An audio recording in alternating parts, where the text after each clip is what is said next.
내가 스위스에 도착한 것은 1951년 6월이었는데 헤세의 거주지를 아는 사람이 거의 없었다. 한참을 수소문한 뒤에야 나는 그가 베른에 살고 있다는 말을 들었다. 그래서 나는 루가노로 갔고 거기서 카스타놀리아로 갔다. 버스를 타고 갔는데 헤세가 몬타뉴라에 살고 있다는 얘기를 듣게 되었다. 나는 다시 버스를 타고 눈 덮인 알프스 산맥과 루가노 호수가 눈앞에 펼쳐진 산속 마을로 향했다. 버스는 좁은 길을 올라가 목적지에 닿았다. 젊은 여성이 나와 함께 버스에서 내렸는데 나는 혹시 헤르만 헤세의 집을 아느냐고 물었다. 그러자 뜻밖에도 그녀가 자신이 바로 헤세 집의 가정부라면서 따라오라는 것이었다. 우리가 정원 입구에 도착했을 때는 이미 어두워지고 있었다. 정문 앞에는 방문 사절이라고 쓰여 있었다. 나는 키 큰 나무들 사이로 그녀를 따라갔다. 현관 앞에 서자 두 번째 명문이 눈에 들어왔다. 후에 나는 그 글이 옛 중국 성현의 말씀임을 알 수 있었다.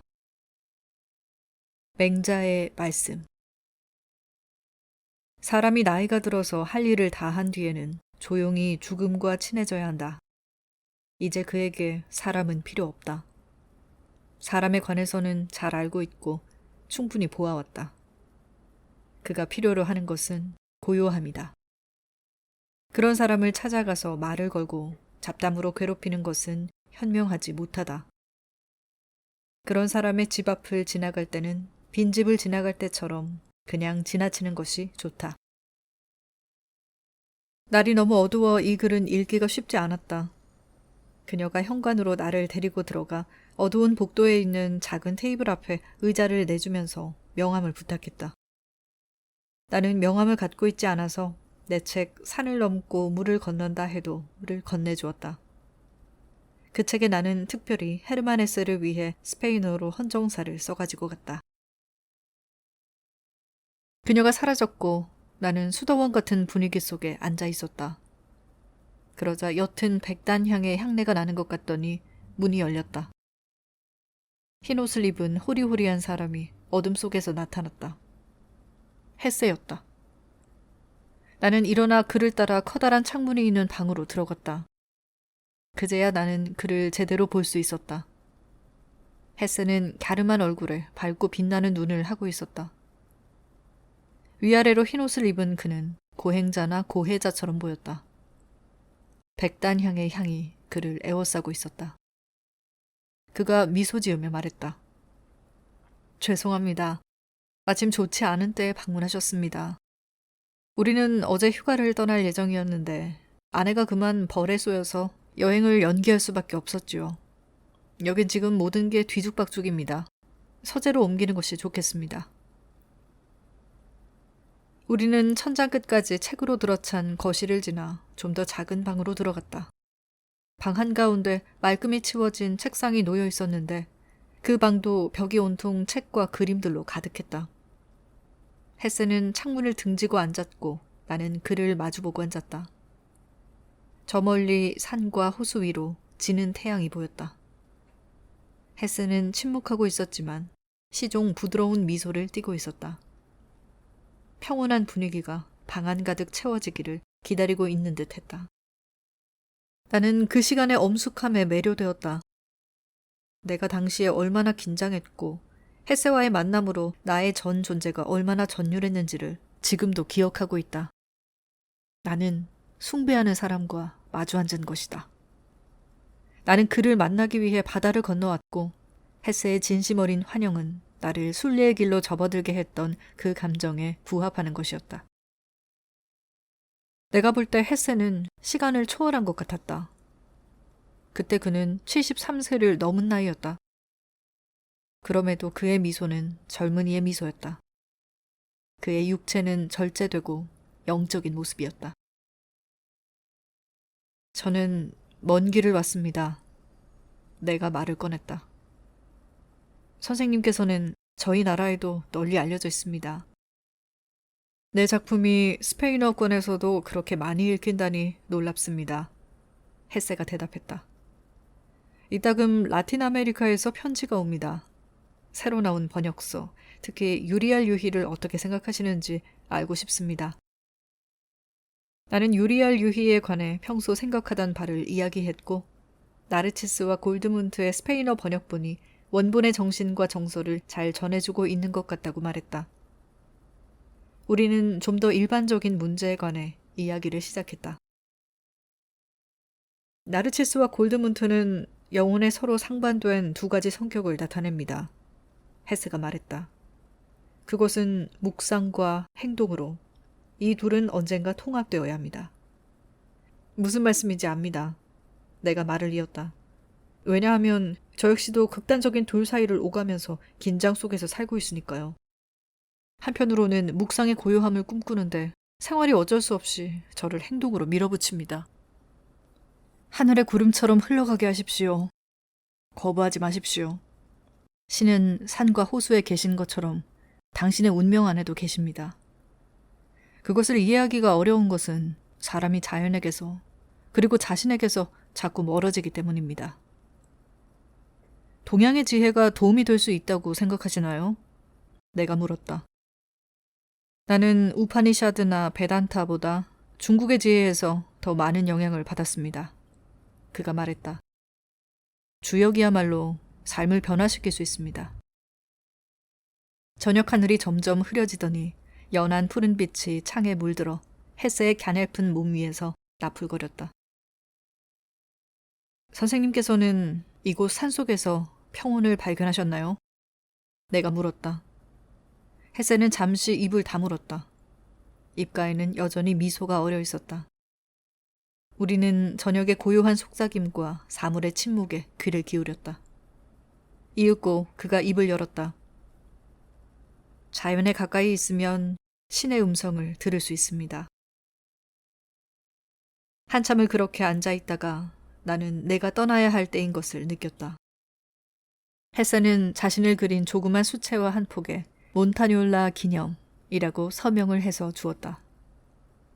햇새는 그림 그리기를 좋아했고 훌륭한 수채화 화가이기도 했다. 그는 문까지 전송해주며 오랜 친구처럼 나와 악수했다. 이곳을 다시 방문하게 되시면 그때까지 내가 살아있을지 모르겠습니다. 이것이 나와 햇새의 첫 만남이었다. 그날 오후에 내가 햇새에게 했던 질문, 혹은 시다르타가 부처에게 했던 질문을 할 정도로 젊은 사람이라면 내가 받은 감명을 이해할 수 있을 것이다. 몬타뇰라의 좁은 길을 따라 돌아 나오면서 버스 한 대도 만나지 못하던 차에 어느 청년이 오토바이로 나를 루가노까지 태워다 주었다. 그날 밤 나는 르네상스의 매력으로 가득한 피렌체에 도착했다. 하지만 전쟁이 끝난 지 얼마 되지 않아 이탈리아는 점령군의 달러와 알코올에 의지하고 있었다. 1959년 2월 28일 오후 로카르노에 있는 에스플라나드 호텔의 큰 홀에서 나는 융 박사를 기다렸다.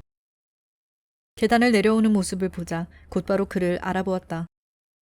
큰 키에 등이 굽고 머리카락은 희고 숱이 적었으며 손에는 파이프를 들고 있었다. 그는 상냥하게 영어로 인사를 건넸고 편히 이야기를 나눌 수 있게 난간으로 홀과 분리된 구석자리에 가서 앉자고 했다.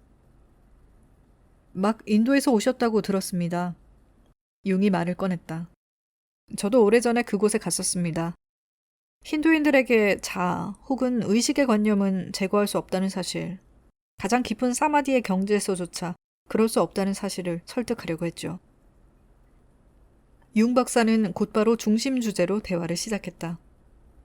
그의 몸짓과 말은 근엄하고 고상했다. 당시 82이었는데도 활기와 뜨거운 열정이 넘쳤다. 그는 말을 이었다. 벵골의 캘커타 대학에 있을 때였습니다. 나는 여러 브라만 의사들, 교수들과 이 문제에 관해 토론한 적이 있습니다. 아무도 저를 이해하지 못했습니다. 저는 설명을 해봤습니다. 예를 들어 라마크리슈나가 드높은 법멸에 빠져 의식을 완전히 끊을 수 있다면 바로 그 순간은 전혀 존재하지 않았던 것이라고 말입니다. 그는 그 순간을 기억할 수도 설명할 수도 없고 확실히 실제했던 것으로 느끼지도 못합니다. 융의 말을 들으면서 나는 우리가 함께하는 이 짧은 시간을 또렷이 기억하는 것이 정말 중요하게 생각되어 집중하려고 노력했다. 가끔 조롱과 풍자가 섞이기는 해도 말할 때는 활력이 뿜어져 나올 뿐만 아니라 그의 내면에 호의가 자리 잡고 있다는 것을 알 수 있었다. 제일 감동받은 것은 그를 에워싼 비밀의 혹은 신비한 기운이었다. 게다가 이 온화한 인물은 잔인하고 파괴적인 면도 있어서 불꽃이 여기에 불을 붙이는 경우 예기치 않게 그런 면이 불쑥 튀어나올 수 있었다. 상대방을 꿰뚫어보는 그의 눈은 안경 너머를, 어쩌면 시간 너머를 보는 것 같았고 코는 매부리 코였다. 나는 그의 젊은 시절과 장년기의 사진을 많이 보았지만 그 사진들과 지금 내 앞에 앉은 사람 사이에서 어떤 유사점도 찾을 수가 없었다. 이런 변화에 나는 무척 놀랐다. 내 앞에 앉아있는 그가 옛날 연금술사를 연상시켰기 때문이다. 헤세의 손처럼 융의 손도 마디가 붉어져 있었다. 왼손 약지에는 이상한 모양을 새긴 검은 보석이 박힌 금반지를 끼고 있었다. 대화가 즐겁고 편안해져서 생각했던 것보다 훨씬 오래 이야기를 나누게 되었다. 처음 보는 사람이 아니라 오랜 지인을 만난 느낌이었다. 나를 기다려온 사람을 만난 것 같았고 잘 아는 사람이 나를 기다리고 있었던 것 같기도 했다. 다시 융의 이야기로 돌아가 보자. 무의식이란 의식하지 못한다는 의미입니다. 아무도 살아있는 동안 그런 상태에 도달하지 못합니다. 힌두인들의 주장대로 나중에 기억할 뿐이죠. 기억하려면 의식 있는 목격자가 필요한데 그 사람은 자기일 수도 의식이 있는 어떤 존재일 수도 있습니다. 저는 이 문제에 대해 마이소르의 구루 마하라자와 토론한 적이 있습니다. 융은 잠시 말을 멈추고 파이프로 난간을 두드렸다. 그래서 내가 말을 이었다. 저는 늘 힌두인이 윤회의 굴레에서 벗어나기 위해서 자아로부터 벗어나려 한다고 생각했습니다. 힌두인에게 영겁이란 지속적인 불면증 상태와 같은 것입니다.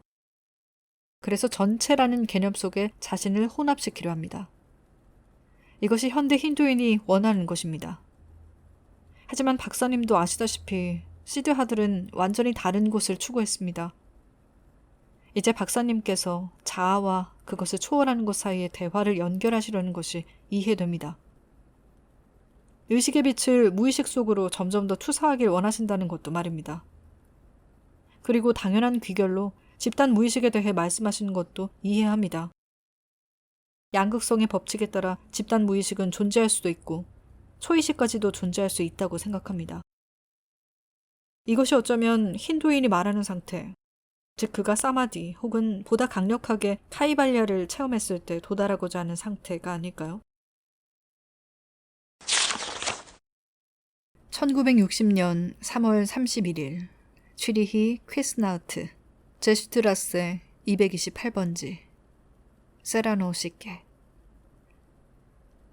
흥미로운 편지를 보내주셔서 감사합니다. 통찰력과 선의를 충분히 갖고 있는 우리 세계의 사람들이 대중에게 설교하거나 그들을 위한 최선의 방법을 찾기보다는 자신의 영혼에 더 관심을 기울여야 한다는 당신의 의견에 전적으로 동의합니다. 그들이 그렇게 행동하는 이유는 자신을 모르기 때문입니다.